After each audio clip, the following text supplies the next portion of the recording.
Harlem did not wake up gently in those years. It rose like a fighter who had learned to sleep with one eye open.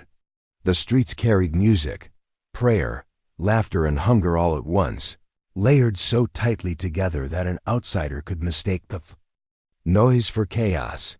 But there was a rhythm to it, an order born not from laws written downtown, but from people who learned how to survive without expecting mercy. On Lenox Avenue, shoeshine boys learned early how to read a man's mood from the way he walked. Church steps doubled as meeting halls, and storefronts carried more history than the plaques that would never be placed on them. Harlem was alive, wounded, proud, and always watching. It was in this world that Bumpy Johnson moved without hurry. He did not announce himself with raised voices or flashy gestures. He understood something many powerful men never did. Authority does not need to shout. It settles into a room quietly and waits for others to notice. Bumpy's presence was measured, almost scholarly.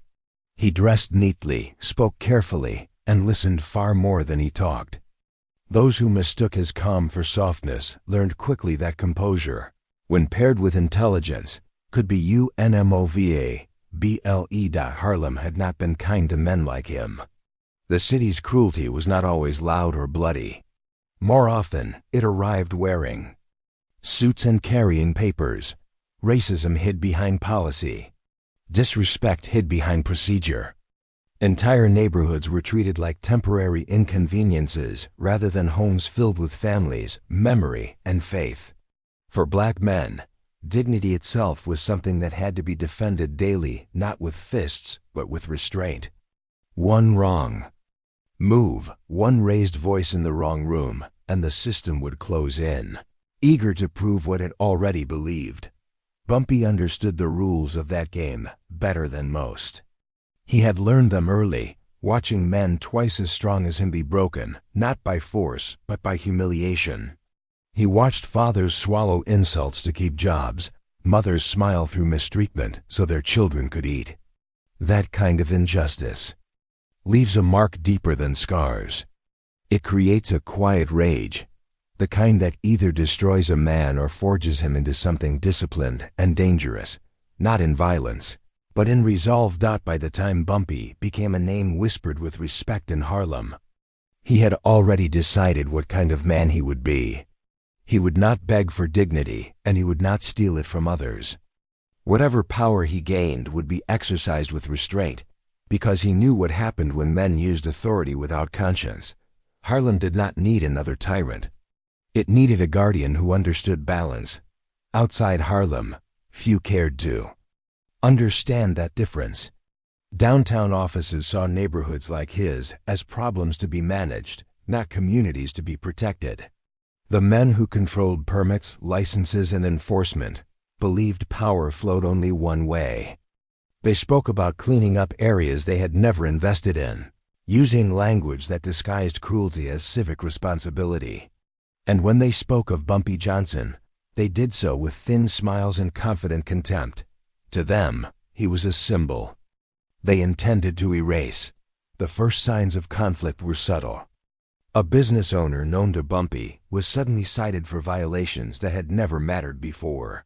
A club that employed dozens of local families was threatened with closure over paperwork, discrepancies that could have been resolved in an afternoon. Each action on its own looked ordinary. Together, they formed a pattern pressure designed to remind Harlem who truly held the leash. Bumpy watched these developments closely. He did not react the way his enemies expected. There were no outbursts, no angry confrontations, no desperate appeals.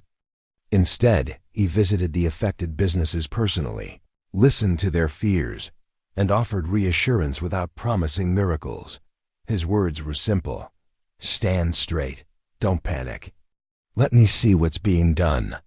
For people accustomed to being dismissed, that alone mattered. In private, Bumpy began collecting information, dates, names, patterns. He understood that injustice thrives in confusion and darkness, but withers under clarity. While others vented their anger, he organized it. While others looked for someone to blame, he studied the system itself.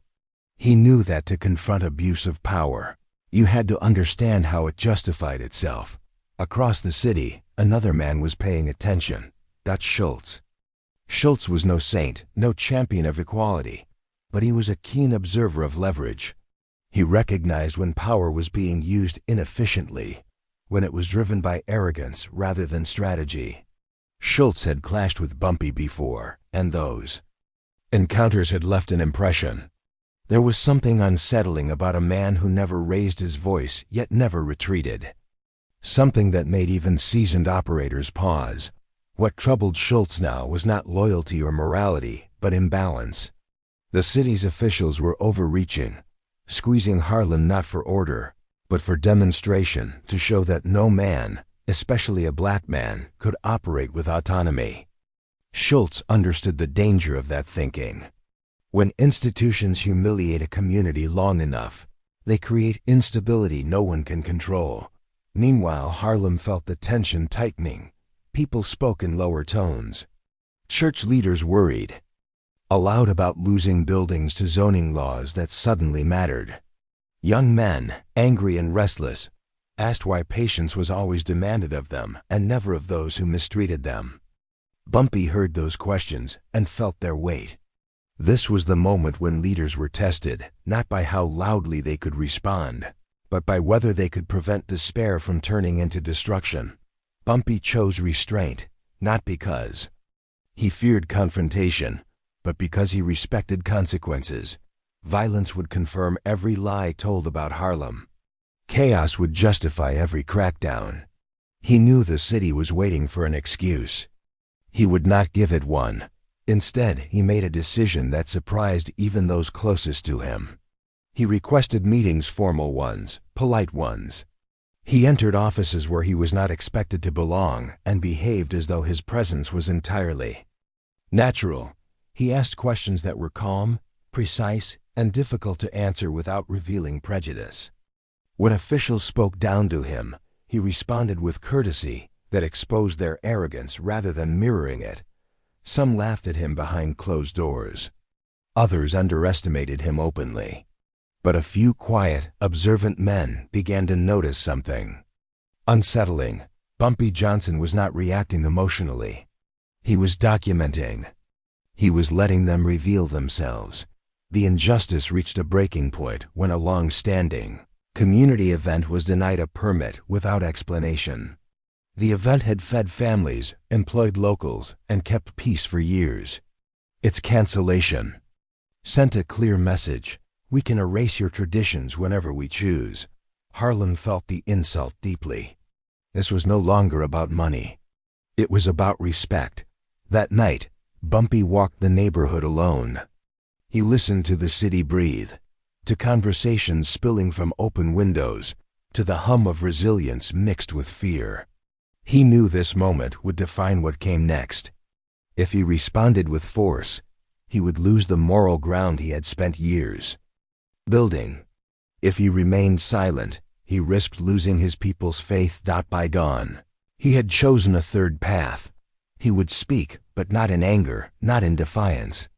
He would speak in a way that forced the city to listen to itself. What Bumpy understood, and what his enemies did not yet realize, was that dignity can be weaponized not to harm, but to expose. When injustice is confronted calmly, without spectacle, it loses its disguise. And once exposed, it cannot pretend to be law anymore. Harlem was about to witness that lesson unfold. Harlem learned something new in the weeks that followed. Silence could be heavier than shouting. After the permit was denied and the explanation never came, the neighborhood waited for noise sirens, speeches, retaliation, something loud enough to release the pressure building in the chest of every man and woman who felt unseen. Instead, what arrived was restraint. And restraint, when chosen deliberately, unsettles people far more than chaos ever could. Bumpy Johnson did not gather crowds or issue declarations. He did not posture as a savior. He moved quietly, deliberately, as if he were listening for something beneath the obvious sounds of injustice. He visited churches not during services but afterward, when the pews were empty and the air still held prayer. He spoke to business owners late at night, when fear had nowhere to hide behind daytime routines. He asked questions that did not demand answers immediately. Who signed the notice? Who benefited from the delay? Who stood to lose if Harlem remained? United? The answers, when pieced together, painted an ugly picture. The city's actions were not about order. They were about control. A handful of officials had decided Harlem needed to be reminded of its place, and they were using policy as a blunt instrument. What made it worse, what turned injustice into humiliation, was the casualness of it. These men went home to dinner, slept comfortably, and told themselves they were maintaining standards, never acknowledging the lives they were destabilizing. Bumpy felt the anger rise in those around him, especially the young. He saw it in clenched fists, heard it in half-finished sentences. Rage, he knew, was honest, but it was also predictable. The system expected it. It was prepared for it. And that expectation was its greatest weakness. Across town, the mood was different. Downtown offices buzzed with quiet confidence. Permits denied here, inspections increased there. Everything was unfolding according to plan. They spoke of Harlem as if it were an unruly child that needed discipline. One official, emboldened by a lack of resistance, joked that Johnson would learn his limits soon enough. Laughter followed. None of them noticed who was not laughing. Dutch Schultz had grown uneasy. He had seen many power struggles, but this one felt miscalculated. Schultz understood that humiliation breeds long memories. He also understood Bumpy Johnson well enough to know that silence from a man like him was never emptiness, it was preparation. Schultz began to hear rumors that Bumpy was not negotiating, not pleading, not threatening. He was collecting. The real tension began when a respected Harlem school lost its funding overnight. No explanation, no warning. Children were sent home early, teachers left scrambling. This was not symbolic anymore, it was personal. Parents demanded answers. Community leaders demanded action. The anger that Bumpy had been holding back for the sake of strategy now threatened to spill over. That night, Harlem gathered not in protest but in waiting. People stood on sidewalks, leaned from windows, whispered prayers. They were not waiting for violence, they were waiting for leadership. Bumpy walked through them calmly, meeting eyes, nodding once, reassuring without promising anything reckless. His composure in that moment mattered more than any speech ever could. It told people one thing clearly: you are not alone, and you are not forgotten. The next morning, something unexpected happened. Bumpy requested a formal meeting with city officials, not behind closed doors, but with observers present, clergy, attorneys, business leaders, men and women whose reputations were built on credibility. The request was polite, properly filed, and impossible to refuse without revealing intent. Reluctantly, the city agreed. The meeting room was cold, sterile, designed to intimidate without appearing hostile.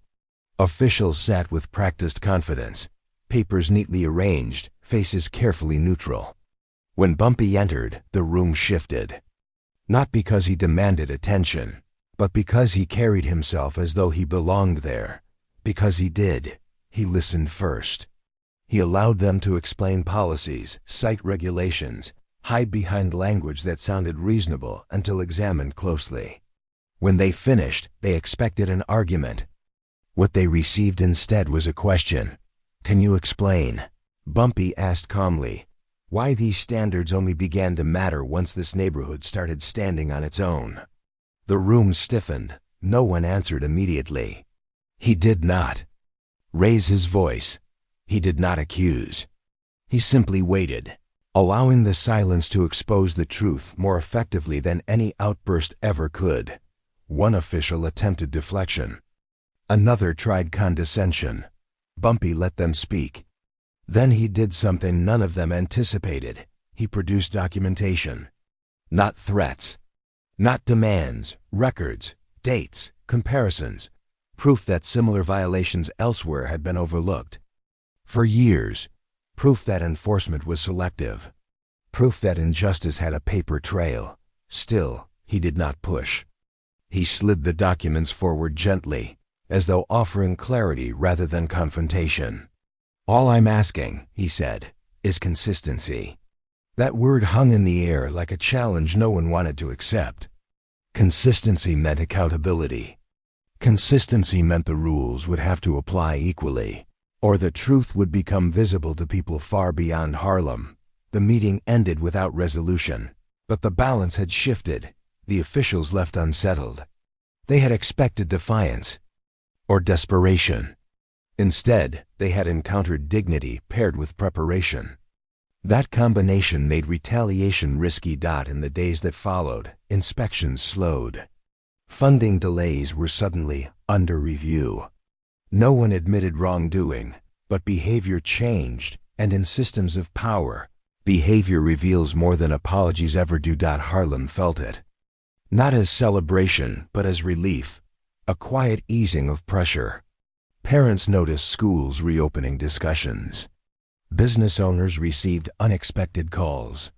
It was not victory yet, but it was movement. Bumpy did not celebrate. He understood better than anyone that power, once challenged, often looks for subtler ways to reassert itself. He knew this was only the beginning. But he also knew something else now. The city was paying attention, and attention meant leverage. Late one evening, Bumpy stood alone at a window overlooking the neighborhood. The lights flickered, voices rose and fell, life continued. He thought about the cost of restraint, about how much easier it would have been to choose anger. But ease had never been his goal. Respect was what the city still did not understand. What it would soon be forced to confront was that Bumpy Johnson was not fighting for control. He was fighting for recognition. And recognition, once demanded calmly and backed by truth, is impossible to deny forever. The storm had not broken yet, but it was gathering. Power rarely announces when it feels threatened. It tightens quietly, rearranges itself, looks for smaller, safer ways to reassert dominance without drawing attention. After the meeting that unsettled City Hall, Harlem sensed the shift immediately. The pressure did not disappear. It changed shape. Where there had been blunt force, there was now subtle resistance. Where there had been open obstruction, there was delay disguised as cooperation. Forms were lost. Decisions were pending. Smiles were offered with empty reassurances. The city had learned not to provoke Bumpy Johnson directly, but it had not learned to let go. Bumpy Johnson understood this phase well. It was the most dangerous one, not because it carried the threat of immediate harm, but because it exhausted people slowly. Bureaucratic cruelty drained hope one postponement at a time. It made men doubt their own worth, made women question whether dignity was a luxury they could afford. That kind of injustice did not explode. It eroded. Harlem began to feel tired.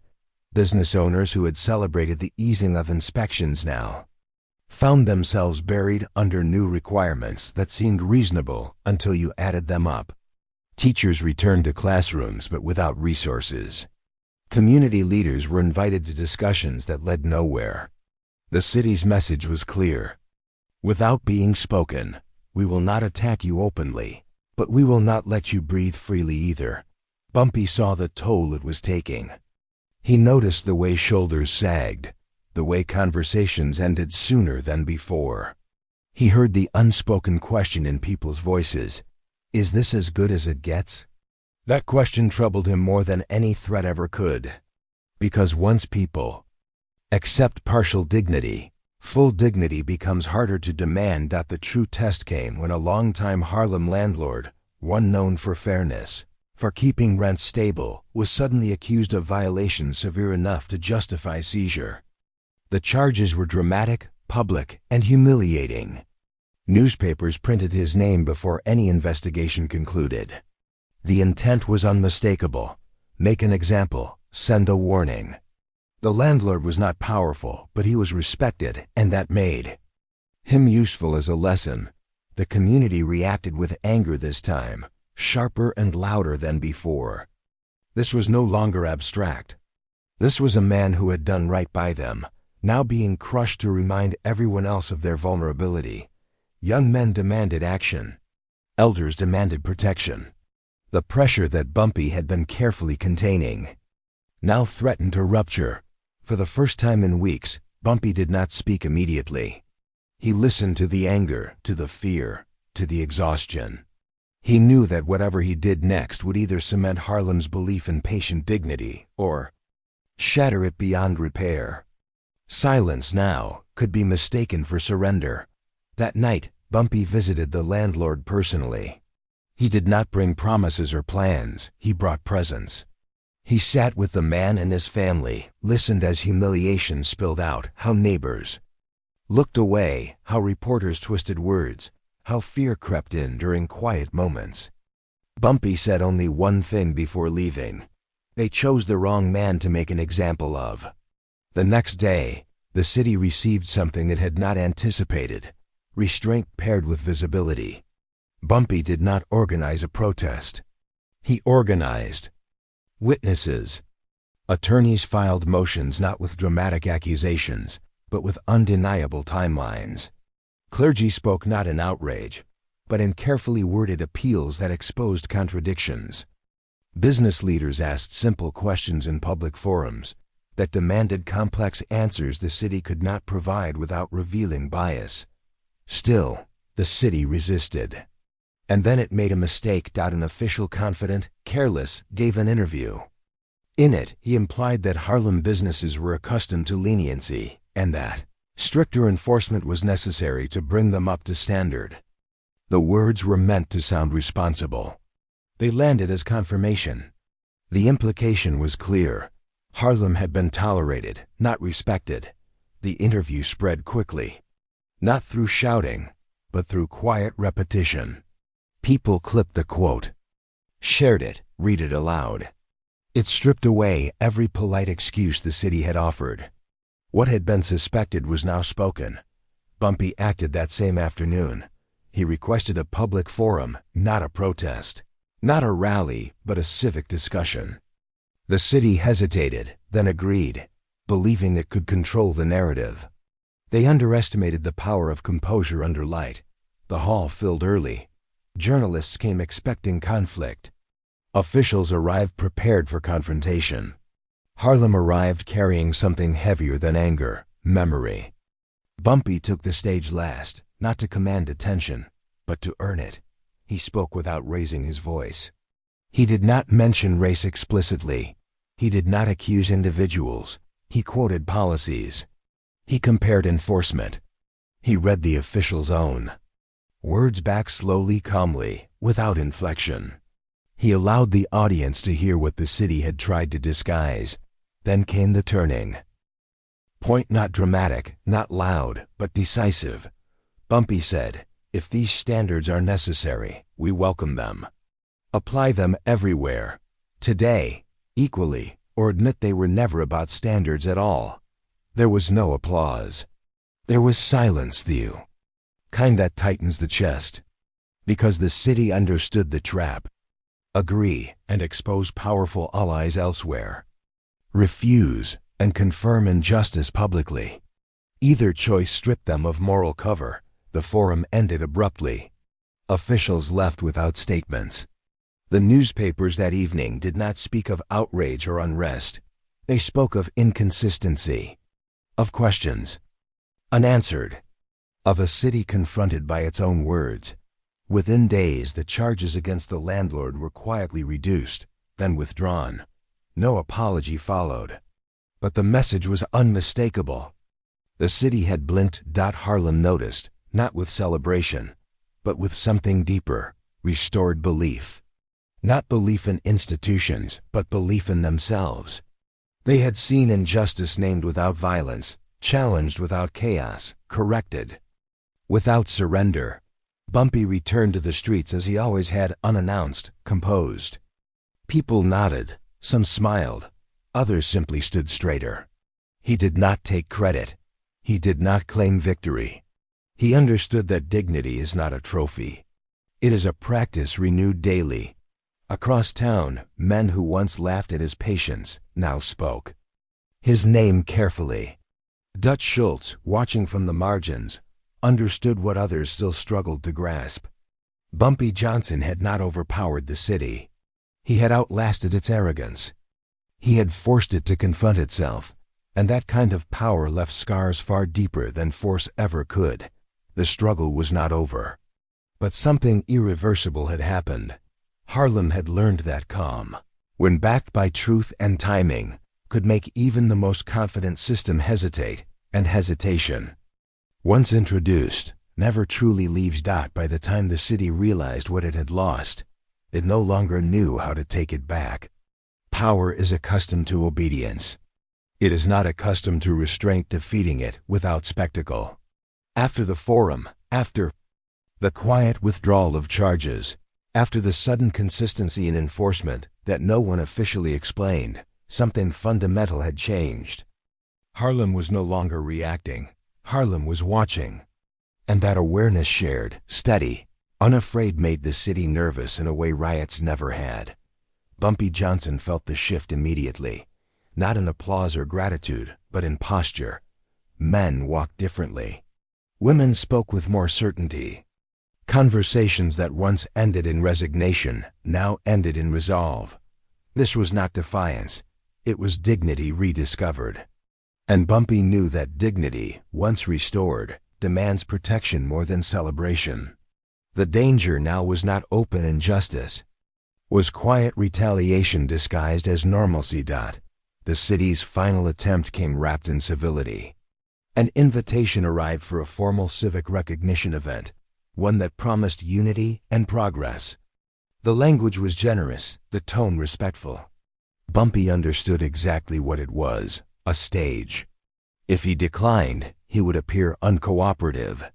If he attended quietly, the city would claim reconciliation without accountability. This was the most delicate moment yet, because the trap was invisible to anyone not paying close attention. Harlem waited to see what he would do. Bumpy accepted the invitation. The night of the event, the hall was filled with polished shoes and practiced smiles. Politicians spoke of bridges and futures, of healing and opportunity. The words were correct. The timing was convenient. Cameras flashed as if history itself were being documented, even though no one had yet acknowledged what had actually happened. Bumpy sat near the front, calm as ever, listening without reaction. When his name was finally called, the applause was polite but uncertain. No one knew what to expect. The city expected gratitude. Harlem expected honesty. Bumpy approached the podium slowly, adjusting the microphone with care. He did not look angry. He did not look triumphant. He looked thoughtful. He began by thanking the city for the invitation, for the attention, for the acknowledgement that dialogue mattered. Then he paused, not for effect, but for accuracy. And in that pause, the room leaned forward. He spoke about Harlem not as a problem, but as a teacher. He spoke about patience not as weakness, but as discipline. He spoke about justice not as a favor granted, but as a standard owed. He did not name names. He did not revisit grievances. Instead, he said something that cut deeper than accusation ever could. Respect, he said calmly, is not restored by ceremonies. It is restored by behavior. The room went still. He continued, explaining that true unity does not require applause, only consistency. That trust does not grow from speeches, but from equal application of rules when no one is watching. He made it clear, without hostility, without threat, that Harlem was no longer asking to be seen. It was seeing clearly. Then he did something no one expected. He ended early. No demands, no calls to action, no dramatic flourish. He stepped away from the podium and returned to his seat, leaving behind words that could not be edited or spun without revealing their emptiness. The applause that followed was not loud. It was honest. In the weeks after, something remarkable happened, not overnight, not perfectly, but undeniably. Funding stabilized. Permits stopped being weaponized. Meetings became productive instead of performative. No press release announced reform. No official admitted fault. But Harlem felt the difference, and feeling it was enough, Bumpy never claimed credit. He understood something rare. Victories rooted in dignity do not belong to individuals. They belong to communities willing to endure discomfort without surrendering themselves. His role had never been to dominate the story, only to steady it when it threatened to collapse into despair. Years later, when Bumpy Johnson passed, the city expected a quiet farewell. Instead, thousands came. Not out of fear, not out of obligation, but out of recognition. The streets filled with people who had seen injustice confronted without violence, power challenged without chaos, dignity defended without arrogance. Clergy stood beside business owners. Parents held children on their shoulders. Even men who had once opposed him stood silently, hats in hand, unable to deny what they had witnessed. There were no speeches that day loud enough to capture what mattered. The silence did that better. It was the silence of a community standing tall, of a city forced to reckon with a man who never bowed, never bragged, never broke his composure, even when the world expected him to. Bumpy Johnson's final words were never delivered in a courtroom or printed in headlines. They were delivered in moments of restraint, in decisions not to escalate, in the quiet insistence that dignity was not negotiable. And that insistence, calm, patient, unyielding, outlived every office, every policy, every man who once believed power alone was enough. Because in the end, the city learned what Harlem had always known. Respect, once demanded with integrity, does not fade. It stands.